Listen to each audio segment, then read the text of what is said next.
Next up, it's a real pleasure to invite an absolute democracy innovator to the stage with a very unique perspective on this. Welcome, Chloé. Hi.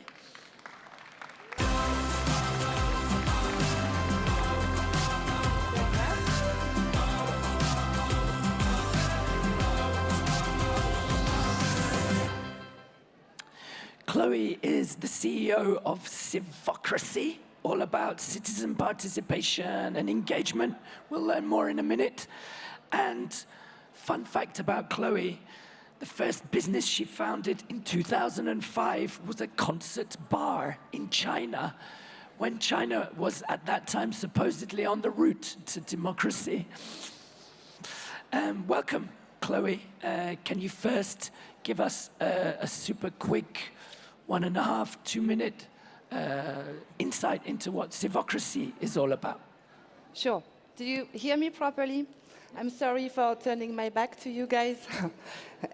So yeah, I'm Chloé. I'm really happy to be here. I'm the CEO of Civocracy.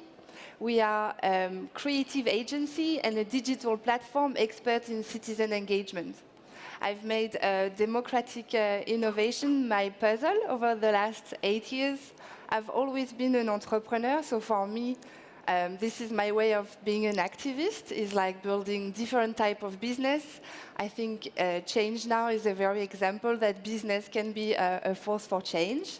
And at Civocracy, we build a platform with different modules of participation. We work with over 200 organizations in Europe, from local government, we work with national government, the EU, we work with a lot of NGOs, we work with more and more businesses, and basically all those leaders in those different type of organizations have in common that they put their community at the very center. So the main question we ask them when they want to engage their community is, how can your client, how can your members, how can citizens can actually influence what you do? How can they support you, and how can they influence the strategy? Amazing, thank you. Can you bring it to life a little for us with maybe one example of, yeah, what's a participative campaign that has been super successful, or, yeah, one example. I mean, we equipped Friday for Future in Spain. That was really cool, around a policy on climate that they influence.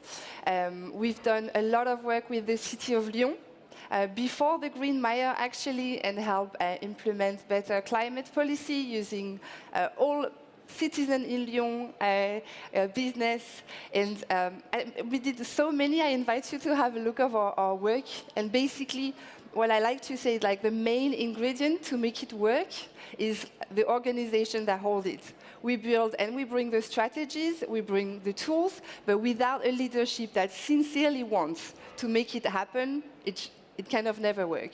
Love that, thank you. And I love that you identify as both an activist and an entrepreneur. I think we need more entrepreneurs who are activists too. I mean, I wish I was like Hannah. I could say, hey, I've been in jail 15 times. I think in business is not exactly the same, but yeah, I do believe that business have a great role to play today. Okay, thank you.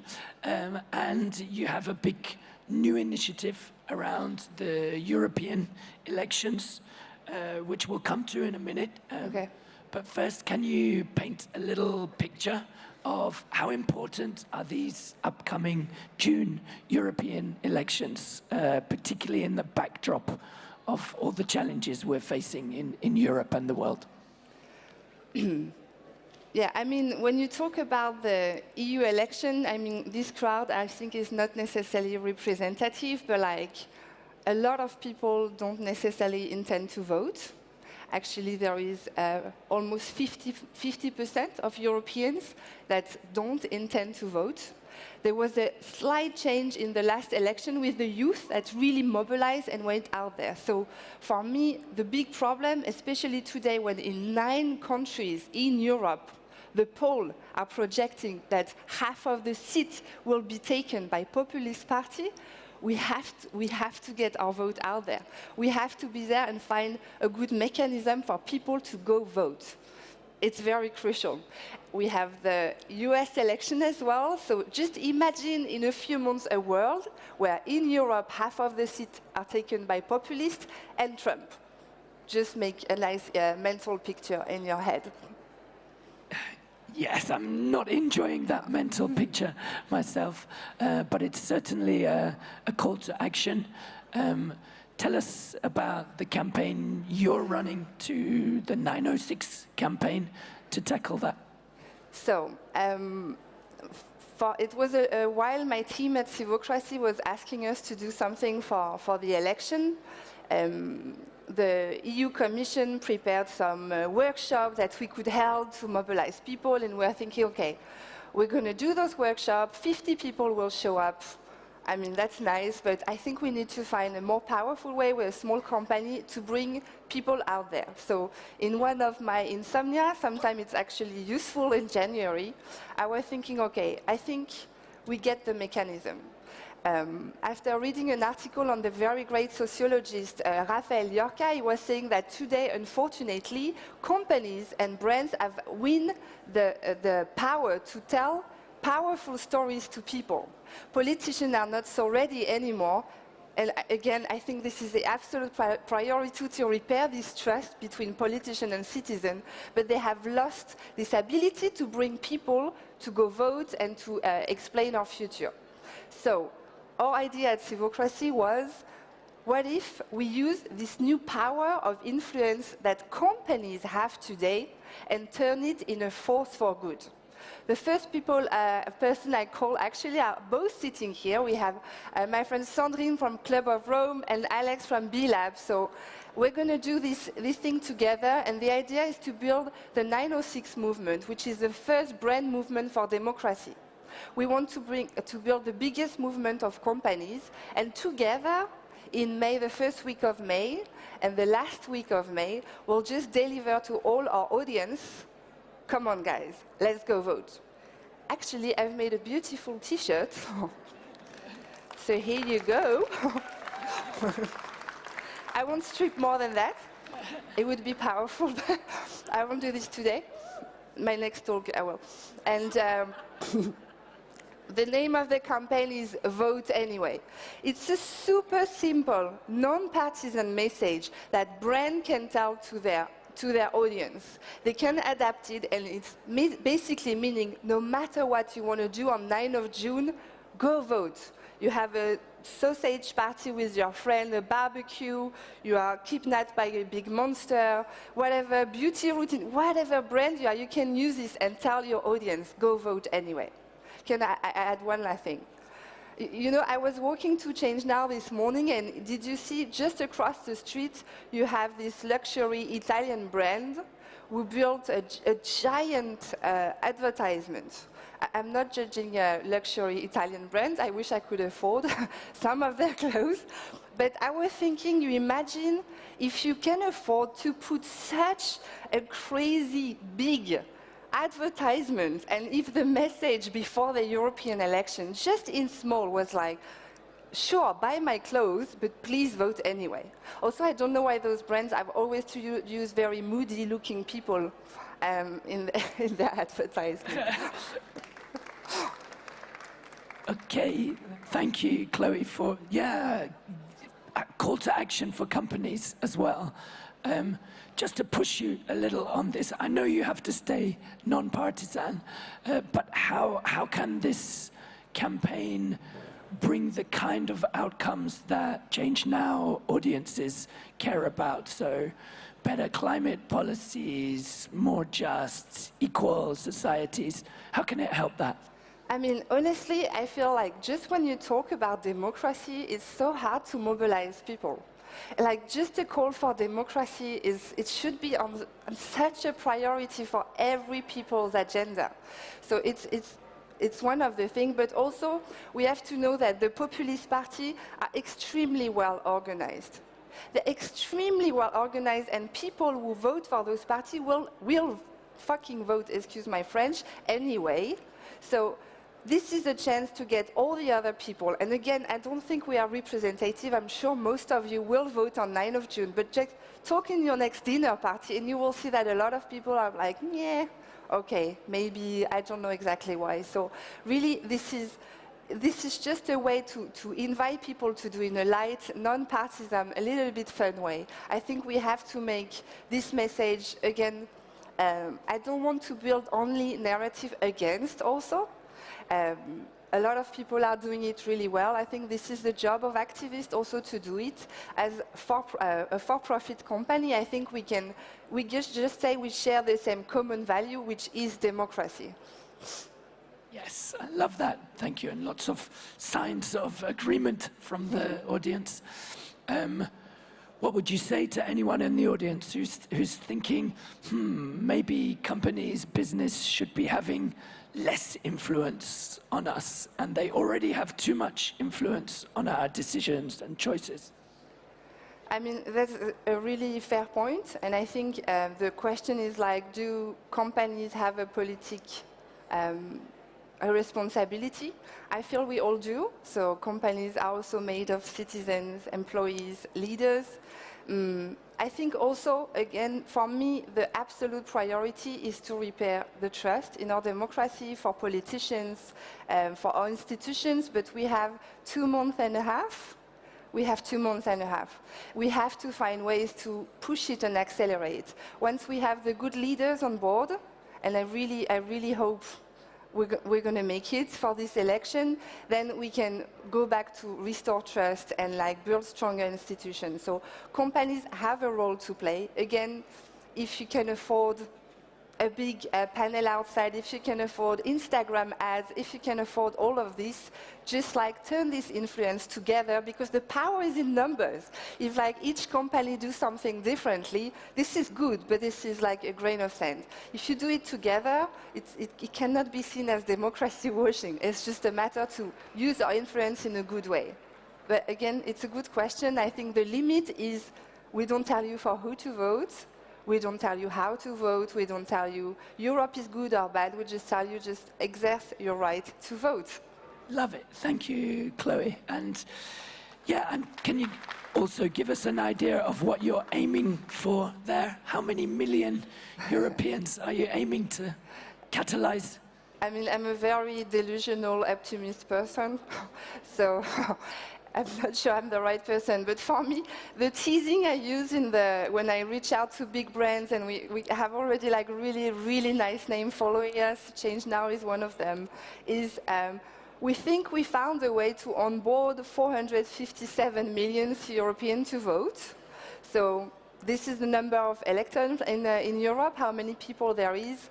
I think if we can reach out, all of us together, half of it would be already fantastic. I think there is also a lot of other initiatives that are calling for votes. So if you feel brand is not the right way, like go see, like Friday for Future in Germany is doing amazing work. The EU Commission is actually, for once, have a very nice campaign about the voting. So there is different ways you can get involved in those elections. Awesome, thank you for sharing. And yeah, I'd love to know. So we've seen, I think, a really unique perspective here. Not many people working at that intersection of private sector and democracy. Super innovative. I'd love to know now a little more about the person, Chloe, behind this. How did you come to be doing what you're doing? Share a little with us about your personal journey here. I mean, so as I say, I've always feel very engaged in the environment I'm in. I like to take opportunity and things that excite me. For me, entrepreneurship and innovation is one thing that really excites me. The second is to build a new narrative on entrepreneurship. I think B Corp label or the zebra movement or steward ownership is just a beautiful way to do business today when you cap your profits and feed your mission, when you have like clear value and bring people on board. At Civocracy, we are all partners, so it's also a really different way to do business. I've always followed that flow. As you mentioned before, my first business was in China. I wanted adventure, and also I was delusional about like changing some things here. And I follow the path. I have to say, Civocracy has been 8 years now. It's definitely one of the most challenging and fun puzzles I've been working on. I think it's going to be a lifetime. Like really cracking the code of citizen participation is something that I hope at some point I'll leave the key to the next generation of democratic innovator to take the path. But it's the most fulfilling thing I've done so far.